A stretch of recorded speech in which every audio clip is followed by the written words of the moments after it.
Kawasan tempat dirinya tinggal dibobol maling.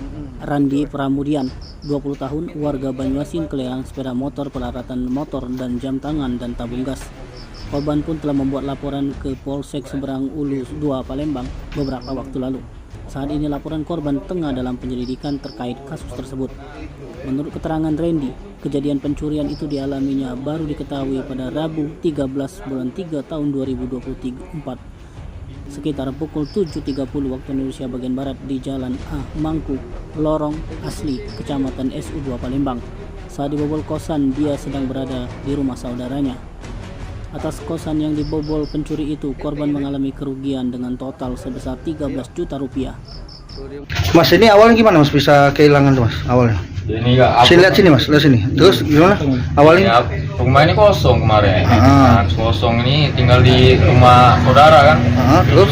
Posisi dibobol. Rumah dibobol. Motor ada di dalam. Keluar semua. Bukti-bukti lah ada semua di sini. Itulah. Emang di sini bukan cuma saya aja yang kena kan. Ada tangga juga, ada juga. Minggu ada 4 kali mungkin. Kemalingan? Iya, kemalingan. Jadi yang hilang apa nih kita? Yang hilang ini ada motor, tabung gas, kunci alat-alat motor, sama jam tangan.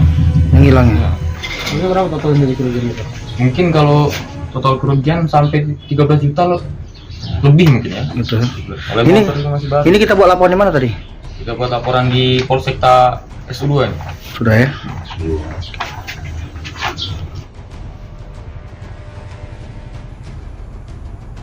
Tim Liputan Sumsel Update TV melaporkan.